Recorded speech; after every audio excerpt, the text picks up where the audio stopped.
வணக்கம் நண்பர்களே, நம்ம சேனல் வினுவின் கதைகளுக்கு அனைவரையும் வரவேற்கிறேன். இதில் வரும் கதைகள், கவிதைகள் உங்களுக்கு அனைவருக்கும் பிடித்திருந்தால் மறக்காமல் என் சேனலுக்கு சப்ஸ்கிரைப் செய்து எனக்கு ஆதரவு தாருங்கள். வாங்க நண்பர்களே, ஹாஸ்பிட்டலில் அட்மிட் ஆகிருக்கிற நிவேதாக்கு என்னதான் ஆச்சுன்னு பார்ப்போம். நிவேதாவை பரிசோதித்த டாக்டர் அவளுக்கு இதய துடிப்பு இல்லை என்று கூறியவுடன் நிதிஷும் அரசும் இடிந்து போய் நின்றுவிட்டனர், என்ன செய்வதென்று தெரியாமல். அங்கே இருக்கும் மருத்துவர் தான் விரைந்து ஆட்டோமேட்டட் எக்ஸ்டர்னல் டீஃபிலிப்ரேட்டர் அங்கு கொண்டு வர செய்தார். இதய துடிப்பு நின்றுவிட்டால் எமர்ஜென்சி அறை கொண்டு செல்லாமல் அங்கேயே வைத்து இதய துடிப்பு வர முயற்சி செய்தனர். 2 முறை செய்தும் எந்த பயனும் அளிக்கவில்லை. 3வது முறை செய்யும் போது அங்கிருக்கும் அனைவரும் வேண்டிக் கொண்டனர். டாக்டர் பேட் எலக்ட்ரோட்ஸ் நன்றாக தேய்த்து அவளின் நெஞ்சு பகுதியில் வைத்தார். அப்போது நிவேதா அவளின் மூச்சை நன்றாக இழுத்து விட்டாள். அவளின் உடம்பு ஒரு முறை மேலே தூக்கி போட்டு பெட்டில் விழுந்தது. அதை பார்த்து அங்கிருக்கும் அனைவரும் சந்தோஷப்பட்டனர். டாக்டர், நிதிஷ், அரசு இருவரிடம் இனிமே எந்த பிரச்சனையும் இல்லை, கொஞ்சம் ட்ரீட்மெண்ட் பார்க்கணும், அதனால் அவங்கள ரூமுக்கு கூட்டிகிட்டு போகிறோம் என்று கூறி நிவேதாவை அழைக்கச் சென்றார். அங்கு அவளுக்கு மேற்கொண்டு சிகிச்சை அளிக்கப்பட்டது. 1/4 மணி நேர சிகிச்சைக்கு பின் டாக்டர் வெளியே வந்து இருவரிடமும், இப்போ ஓகே அவங்க, பட் கொஞ்ச நாளைக்கு அதிர்ச்சியான விஷயம் எதுவும் சொல்லாதீங்க, இப்போ மயக்கத்தில் இருக்காங்க, மயக்கம் தெரிஞ்சதும் கூட்டிகிட்டு போகலாம் என்று கூறி மருத்துவர் சென்று விட்டார். அரசும் நிதிஷும் ஓய்ந்து போய் அமர்ந்து விட்டனர். இன்னும் எத்தனை பிரச்சனை வருமோ என்று. மதுரையில் 3 மணி நேரமாக அதிக்கு அறுவை சிகிச்சை நடந்து கொண்டிருந்தது. அனைவரும் பரிதவிப்புடன் அறுவை சிகிச்சை அறையே பார்த்து கொண்டிருந்தனர். தீப்தியின் குடும்பம் வரும்போது தாத்தாவையும் அப்பத்தாவையும் மருத்துவமனைக்கு அழைத்து கொண்டு வந்து விட்டனர். வரும்போதே அங்கு இருப்பவர்களுக்கு மதிய உணவு கொண்டு வந்து விட்டனர். அனைவரையும் கட்டாயப்படுத்தி சாப்பிடவும் வைத்து விட்டனர். அனைவரும் எதிர்பார்த்தபடியே டாக்டர் வெற்றிகரமாக அறுவை சிகிச்சையை முடித்துவிட்டு வெளியே வந்தார். ஆப்ரேஷன் சக்ஸஸ்ஃபுல்லாக பண்ணியாச்சு. ஆனால் அதில் ஒரு சின்ன ப்ராப்ளம். அவர் எப்போ நினைவு திரும்பும் அப்படின்னு தெரியாது. 1 மணி நேரத்துலேயும் நினைவு திரும்பலாம், 1 வாரம் கூட ஆகலாம். அவர்கிட்ட சின்ன வயசுலேருந்து அவருக்கு விருப்பமான விஷயத்த பேசிகிட்டே இருங்க.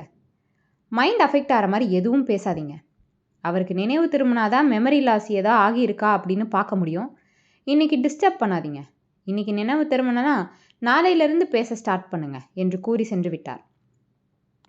அனைவருக்கும் அதியின் உயிருக்கு ஆபத்தில்லை என்று சந்தோஷப்படுவதா, இல்லை அவனுக்கு எப்போது நினைவு திரும்பும் என்று வருத்தப்படுவதா என்றே தெரியவில்லை. மாறன் கொஞ்சம் தற்போது தெளிந்து விட்டான். எனவே தாத்தா, அப்பத்தா, சுந்தரப்பா, சிவாம்மா, தீப்தியின் பெற்றோர் என பெரியவர்கள் அனைவரையும் வீட்டுக்கு கட்டாயப்படுத்தி அனுப்பி வைத்தான். முரளி மற்றும் தீப்தியிடம், ஒரு 1/2 மணி நேரம் இங்கே இருங்க, வீட்டுக்கு போயிட்டு உடனே வந்துடுறேன். தங்கம் வா என்று மீனாட்சியை அழைத்தான். ஆனால் மீனாட்சியால் இருக்கையில் இருந்து எழ முடியவில்லை. மயக்கம் வருவது போல் இருந்தது. அவளிடம் இருந்து எந்த சத்தமும் வெளிவரவில்லை என்று திரும்பி பார்க்கும்போதுதான் அவள் மயங்கி கீழே விழப்போவது தெரிந்தது. மாறன் வேகமாக சென்று அவளை தாங்கி பிடித்தான். முரளியும் தீப்தியும் கூட வேகமாக மீனாட்சியிடம் வந்தனர். அவள் மயங்கி விழுந்ததை பார்த்த ஒரு செவிலி வேகமாக வந்து முதலில் அவளின் நாடியை பிடித்து பார்த்தார். அதில் இரட்டை துடிப்பு கேட்டது. உடனே அந்த செவிலியர் மாறனிடம், வாழ்த்துக்கள் சார், உங்கள் மனைவி கர்ப்பமாக இருக்காங்க, டாக்டர்கிட்ட இன்னொரு தடவை செக் பண்ணிக்கோங்க என்று கூறி சென்று விட்டார். மற்ற இருவரும் அவனுக்கு வாழ்த்து தெரிவித்தனர். மீனாட்சி முடித்தவுடன் அவளிடம் விஷயத்தை கூறி டாக்டரிடம் இருவரும் சென்றனர். அங்கு டாக்டரும் உறுதி செய்துவிட்டார். இருவரும் தங்கள் சந்தோஷத்தை கண்களில் காட்டிக்கொண்டனர். வீட்டில் பிறகு சொல்லிக்கொள்ளலாம் என மாறன் கூறிவிட்டான். முரளி தீப்தியிடமும் கூறிவிட்டான். அவர்களும் சரி என கூறிவிட்டனர். மீனாட்சியை பத்திரமாக கூட்டிக் கொண்டு போய் வீட்டில் விட்டுவிட்டு ஒரு குளியலை போட்டுவிட்டு அபர்ணாவிடம் மீனாட்சி கர்ப்பமாக இருக்கும் விஷயத்தை கூறிவிட்டான். அகில், விஷாலினி இருவரும் பள்ளி சென்று விட்டனர். தாரா தூங்கிக் கொண்டிருந்தாள். மீண்டும் மாறன் மருத்துவமனை சென்று விட்டான். நிதிஷ், அரசு, நிவேதாவை தவிர மற்ற அனைவரும் அரசுவின் அப்பாவின் காரில் மதுரையை நோக்கி வந்து கொண்டிருந்தனர். நிவேதாவிற்கு நேர்ந்ததை யாரும் சொல்லவில்லை. அரசுவின் அப்பாவுக்கு மட்டும்தான் தெரியும். மாறன் வரும்போது தீப்தி அரசுவிடம் பேசிக் கொண்டிருந்தாள். அவள் பேசுவதை கேட்ட மாறன் அரசுவிடம் பேச வேண்டும் என்று கூறினான். அவளும் அரசுவிடம் கூறிவிட்டு மாறனிடம் கொடுத்தான். ஹலோ அரசு, பாப்பா கிட்ட எல்லாத்தையும் சொல்லிட்டியா என்று மாறன் கேட்டான். அதற்கு மாறன் நடந்த எல்லா விஷயத்தையும் கூறி நிவேதா தற்போது நன்றாக இருப்பதாக கூறினான். இன்னும் 1/2 மணி நேரத்தில் சேலத்திலிருந்து மதுரைக்கு புறப்பட்டு விடுவோம் என கூறி வைத்து விட்டான். நிவேதாவை பற்றி கூறியதும் பதறிவிட்டான். பின் அவளுக்கு ஒன்றும் இல்லை என தெரிந்தவுடன் தான் ஆசுவாசம் அடைந்தான். இருவரின் காதலை எண்ணி மாறனுக்கு மகிழ்ச்சியாக இருந்தது. இருந்தும் அதியை நினைத்து வருத்தமாக இருந்தது. முரளியை அழைத்து தீப்தியை வீட்டில் விடுமாறு கூறினான். அவனும் போய்விட்டு வந்தான். இங்கு சேலத்தில் கண் விழித்த நிவேதா எதுவும் பேசவில்லை. அமைதியாக இருந்தாள். அவளை அழைத்தவுடன் காரில் சென்று அமர்ந்து கொண்டு கண்மூடி சாய்ந்து விட்டாள். இருவரும் எதுவும் பேசியும் அவள் அமைதியாகவே இருந்தாள். இரவு நேரம் என்பதால் வேகமாக அரசு காரை பறக்க விட்டான். காரின் ஓசை மட்டுமே கேட்டது. அதி தன்னுடைய அழுகையை நிவேதாவிடம் மட்டும் காட்டியதைப் போல் இவளும் அவளின் பாவாவிடம் மட்டும்தான் காட்டுவாளோ? மாறன் மணிகண்டனுக்கு அழைத்து அனைவரும் நாளை மருத்துவமனை வருமாறு கூறிவிட்டான். இரவு நேரத்தில் கூட்டம் வேண்டாம் என கூறிவிட்டான். அதனால் அவரும் சரி என கூறிவிட்டு அதியின் வீட்டிற்கு சென்று விட்டார். அங்கு வீட்டில் அனைவரும் ஒரு இடத்தில் சோகமாக அமர்ந்திருந்தனர். வண்டியின் சத்தத்தை கேட்டுதான் அனைவரும் வெளியே வந்தனர். இவர்களை வரவேற்றுவிட்டு உள்ளே அழைத்துச் சென்றனர். வசுமாதான் அறுவை சிகிச்சை பற்றி கேட்டார். சிவாமாவும் டாக்டர் கூறியதை கூறினார். அதற்கு வசுமா, எல்லாம் நல்லதாவே நடக்கும் என்று கூறினார். சிவாமாதான் நிவேதாவை பற்றி கேட்டார். அதற்கு வசுமா பிரியா இருவரும் தெரியவில்லை, நிதிஷ் அரசுவிடம்தான் பேச வேண்டும், அவளுக்கு அழைத்தாலும் இருவர்தான் பேசுகிறார்கள் என்று கூறினார். மணிகண்டன் மெதுவாக நிவேதாவிற்கு நடந்ததை கூறி தற்போது கிளம்பிவிட்டார். நிவேதாவிற்கு எதுவும் இல்லை என கூறினார். அனைவரும் கலங்கி விட்டனர். மீண்டும் அவரே, நிவேதா இப்ப நல்லா இருக்கா, கவலைப்படாதீங்க என்று கூறினார். அனைவரும் ஹாலிலேயே அமர்ந்திருந்தனர். மீண்டும் மணிகண்டனே அனைவரையும் தூங்க கூறினார். சிவாமா அனைவருக்கும் அறை தயார்படுத்தி கொடுத்தார். அனைவரும் அவரவர் அறைக்கு தூங்கச் சென்றனர். நள்ளிரவில் மூவரும் மருத்துவமனை வந்து சேர்ந்தனர். நிவேதா அமைதியாகவே உள்ளே வந்தாள். யாரிடமும் பேசவில்லை. மாறனுக்கும் முரளிக்கும் ஒரு சின்ன சிரிப்பை தந்து அங்கிருக்கும் இருக்கையில் அமர்ந்து கொண்டாள். காரில் வரும்போதே அதிக்கு ஆபரேஷன் செய்தது, பிறகு மருத்துவர் சொன்னது என அனைத்தையும் கூறினர். ஆனால் அவள் எதுவும் கூறவில்லை. ஆனால் அவர்கள் கூறியதை கேட்டுக்கொண்டு அமைதியாக இருந்தாள். அடுத்த நாள் காலை அனைவரும் மருத்துவமனை வந்துவிட்டனர்.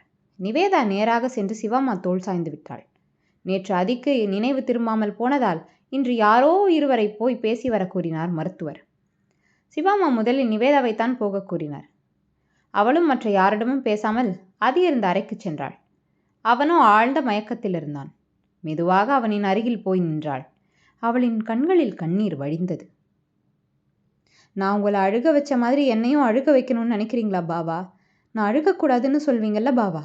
நான் அழுதா உங்கள் மனசு வலிக்குன்னு சொல்வீங்களே. இப்போ நான் அழுகிறேன் பாவா, மனசெல்லாம் ரொம்ப வலிக்குது பாவா. உங்கள் அம்மா பாவம்ல, வந்துருங்க பாவா. உங்களுக்கு தெரியுமா, உங்களுக்கு ஆக்சிடெண்ட் ஆனதும் தெரிஞ்சதும் என் ஹார்ட் பீட் நின்று போச்சு தெரியுமா? ஹாஸ்பிட்டல் கூப்பிட்டு போய் அட்மிட் பண்ணாங்க. என்னால் யாரு கூடயும் பேச முடியல பாவா. என்னால் அழுக கூட முடியலை பாவா.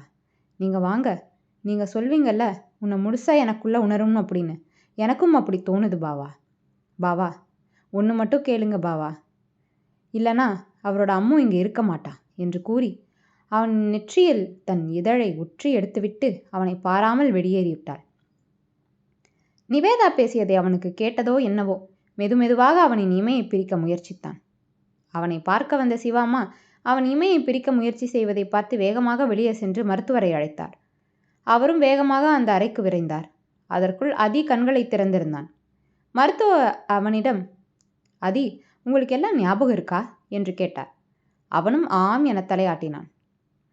உங்களுக்கு என்ன ஆச்சுன்னு ஞாபகம் இருக்கா என்று கேட்டார். அவனும் ஒரு லாரி வந்து இடித்துச் சென்றதாக கூறினான். பிறகு வீட்டினர் ஒருவராக அழைத்து எல்லாரையும் தெரிகிறதா என கேட்டார். அவனும் அனைவரையும் தெரிகிறது என்று கூறினான். ஆனால் அவனின் கண்கள் வேறு ஒருவரை தேடியது. அவன் தேடியவளோ வெளியே உட்கார்ந்திருந்தாள், உள்ளுக்குள் பயத்துடன். அனைவரும் வெளியே வந்தனர். சிவாமா நிவேதாவை எழுப்பி அறையில் உள்ள அழைத்து சென்றுவிட்டு வெளியே வந்து கதவை சாற்றிவிட்டார். உள்ளே அதி அவளை நோக்கி கையை நீட்டி அம்மு என்று அழைத்தான். அவ்வளவுதான். பாவா என்று கத்திக்கொண்டே அவனின் கையை பிடித்து இவ்வளவு நேரம் அழுத்தி வைத்திருந்த அத்தனை அழுகையும் அழுதே தீர்த்து விட்டாள்.